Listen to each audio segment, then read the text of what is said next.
Deixa eu voltar com Edilson Salgueiro, que segue na redação da Revista Oeste. Edilson, nós também temos informação de bastidor a respeito da composição da chapa de Flávio Bolsonaro. A gente lembra que ele ainda está em busca de um vice para compor, um vice ou uma vice para compor essa chapa.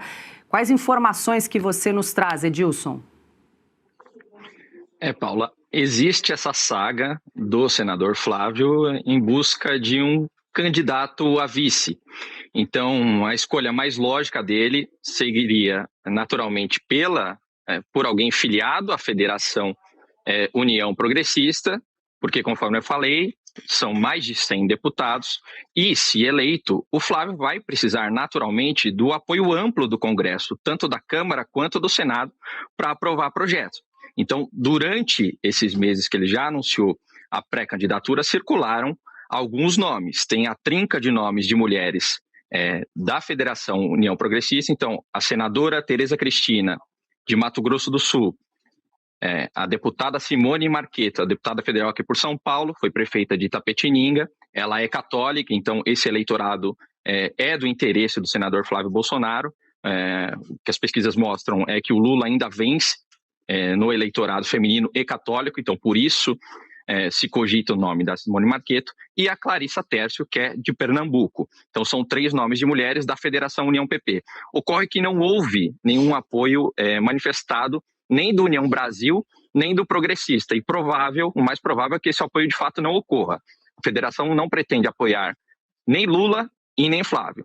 Então a saga continuou. Por isso que o Flávio começou a promover o nome de Daniela Marques, que ela é filiada a Republicanos, é ex-presidente da Caixa Econômica Federal. Então, ela reuniria alguns dos componentes que o Flávio busca. Então, uma mulher que entende de economia e que poderia trazer votos que o Flávio ainda não tem. É um grupo que rejeita ainda a candidatura do Flávio. Então, algumas peças desse quebra-cabeça ainda precisam ser encaixadas, porque em princípio, a Daniela Marques tinha resistência dentro do próprio Republicanos. O presidente nacional do partido, o Marcos Pereira, não sabia sequer da afiliação da Daniela Marques ao Republicanos, mas isso foi sendo costurado, foi sendo sanado ao longo do tempo, tanto que Daniela, na convenção do PL, que formalizou a candidatura do Flávio à presidência, Daniela foi um dos destaques. Então, isso de certo não ocorreria sem a concordância, sem o conhecimento do Marcos Pereira. Então, alguns nomes estão à mesa, esse trio de nomes da Federação União PP, da Daniela Marques, mas ainda não está descartado, obviamente, uma chapa pura do PL, porque se não houver apoio nem do Republicanos, nem da Federação União Progressista, de certo que sobrará só uma chapa pura do PL. E quem concorre, quem disputaria uma das vagas aí, a vaga, aliás, à vice-presidência? Circulou o nome da deputada federal Júlia Zanata, então também mulher, ajudaria no eleitorado feminino, e mais recentemente voltou a circular um nome que é o mais provável de todos, que é aprovado de dentro do partido, é o mais conhecido, que é do senador e coordenador da campanha do Flávio, Rogério Marinho. Então, o motivo que levaria Rogério Marinho a ser candidato a vice-presidente na chapa com Flávio é o mesmo motivo que levou ele a ser coordenador da campanha do Flávio. O Marinho é um aglutinador, ele é um político de carreira, então ele conhece todos os meandros do Congresso e ele é quem tem sido conciliador nesse fogo cruzado que houve dentro da campanha do senador Flávio Bolsonaro e que levou o Flávio Bolsonaro a disputar palmo a palmo com o Lula a presidência da República. Então, esses nomes todos circulam, não há nenhuma definição, porque o PL ainda tem a predileção por acertar uma parceria ou com a Federação União PP ou com alguém do Republicanos, porque precisaria ter governança. Então, governança depende do número de deputados e de senadores, mas não está descartado, Paula, uma chapa pura à presidência. Perfeito. Edilson Salgueiro, editor do site de Oeste, trazendo os bastidores das eleições 2026. Obrigada, Edilson. Bom trabalho para você. A gente vai repercutir também essa informação, Ana, que eu não digo que é novidade, porque esse nome já foi ventilado em outras oportunidades, mas parece que agora volta mais forte da possibilidade de composição de uma chapa pura, Flávio Bolsonaro, agora com seu coordenador de campanha, o senador Rogério Marinho, que é o líder da oposição no Senado, faz um trabalho de articulação de bastidor muito forte, muito sólido, se torna aí uma possibilidade à mesa, lembrando que o prazo final é quarta-feira que vem, dia 5 de agosto, para fechar a composição dessa chapa. Pois é, Paula, a senadora Tereza Cristina foi descartada quer dizer, ela não foi descartada, ela não quis, ela não aceitou. O Valdemar, presidente do PL, deu uma entrevista semana passada para a CNN Brasil e disse que ele queria que fosse a Tereza Cristina, mas que a Tereza Cristina, a senadora, quer tentar a presidência do Senado e que, portanto, ela teria descartado a possibilidade de serviço do Flávio. Agora, existe, como o Edilson disse, o Rogério Marinho é esse aglutinador, é essa voz e essa mão diplomática na campanha do senador Flávio Bolsonaro, agora candidato à presidência da República. É um homem extremamente experiente, que conversa com vários setores. E a gente sabe, Paula, que em algumas pesquisas a rejeição do Flávio ela está estabilizada. Ela não vai para baixo, ela não vai para cima. E para todos aqueles que acompanham política e esse tracking todo, às vezes não é apenas o número de eleitores que dizem que vão votar em um candidato, não é apenas esse número que é significativo em pesquisas e numa possível vitória e no resultado, mas o número da rejeição. O número da rejeição do Lula aumentou, né? Isso quer dizer que há muitas pessoas que seguem de maneira insatisfeitas, pessoas que estão insatisfeitas com o governo Lula, isso vem aumentando, mas isso necessariamente não quer dizer que essas pessoas votariam no Flávio. O número de rejeição do Flávio, apesar de ser um número alto, é um número que encontrou um platô, que ele não cresce, mas ele também não cai. Então, eu acho que o vice, Paula, ele pode entrar exatamente nesse contexto desse número de rejeição. Um vice como o Rogério Marinho, um vice como o próprio deputado Luiz Felipe de Orleans e Bragança, sempre falo aqui, recomendo muitíssimo a leitura do Plano Brasil dele, que é um plano excepcional, uma reforma política excepcional que o Brasil não apenas merece, mas que precisa. E seria também uma chapa pura, né, Paula? Já que o deputado Luiz Felipe de Orleans e Bragança é do PL também, é um nome muito respeitado aqui fora.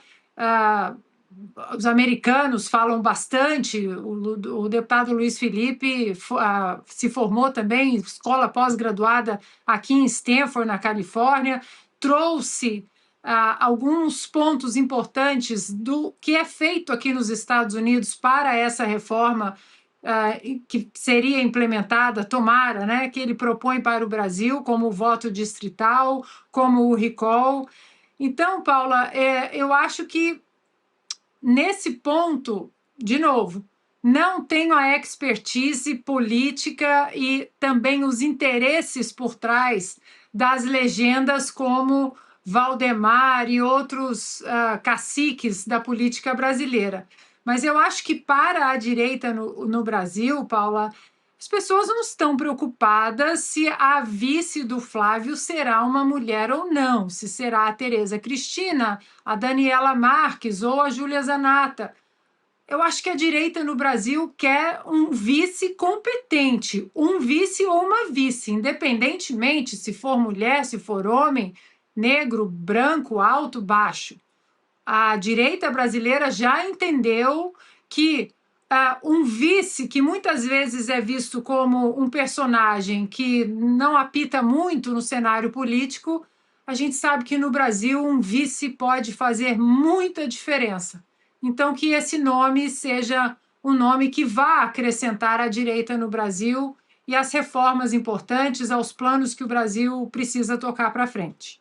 Pois é, Luciana, um ponto que chama a atenção nessas eleições deste ano especificamente, que, pelo menos no primeiro turno, o Centrão está declarando neutralidade, né? Essa federação PP-União nacionalmente declara neutralidade e liberou os seus palanques estaduais aqui em São Paulo, por exemplo, tem aí um acordo, né? Uma aliança entre PL e PP, por exemplo. Mas, nacionalmente, eles vão ficar neutros. O MDB também está seguindo o mesmo caminho.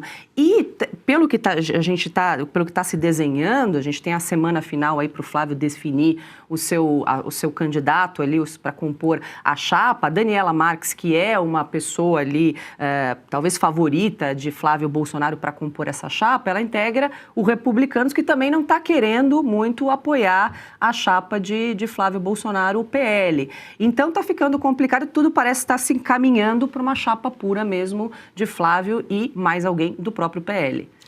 Paula, eu ia comentar exatamente sobre esse aspecto, porque me parte o coração ver tantos partidos que estiveram na direita no governo anterior adotando uma posição de neutralidade. É quase incompreensível você ter isso.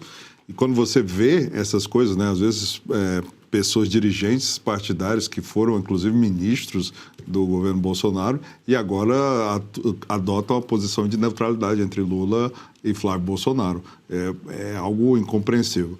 Uma das coisas, mas não me surpreende, infelizmente.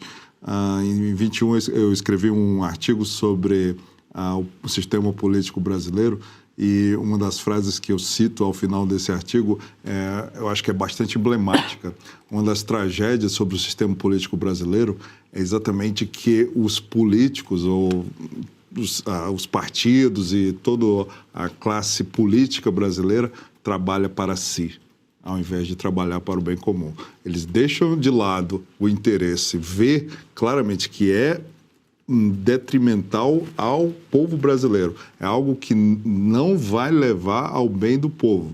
Essa continuidade da esquerda no poder, como nós falamos antes, com uma explosão dos gastos governamentais, uma explosão da dívida. E você insistir nisso e os partidos do Centrão lavarem as mãos em função de uma escolha que deveria ser absolutamente clara, é algo realmente de partir o coração. Deixa tristeza, mas infelizmente não surpreende. E se você pudesse ter acesso aos bastidores do Sem Filtro e conversar direto com os comentaristas e âncoras da Oeste? Agora, isso é possível com o Clube de Membros do nosso canal no YouTube. O clube foi criado para quem quer dar um passo além e fazer parte de uma comunidade exclusiva. São 3 níveis de assinatura, pensados para aproximar você da nossa equipe. No plano apoiador, você ganha destaque no chat, figurinhas personalizadas e acesso a publicações exclusivas na comunidade do canal. Quer estar ainda mais perto da Oeste? Nos níveis Engajado e VIP, nós liberamos acesso às lives fechadas com nossos apresentadores e comentaristas, nas modalidades mensal ou semanal. Você também participa de sorteios de livros e produtos da Oeste, além de acesso antecipado a vídeos e a uma visão direta dos bastidores do programa Oeste Sem Filtro. Faça parte do nosso clube de membros e tenha acesso a lives exclusivas comigo e com todo o time da Oeste. Se você acredita na importância de um jornalismo livre, independente e comprometido com os fatos, clique agora no botão Seja Membro e conheça todos os detalhes e vantagens de cada plano.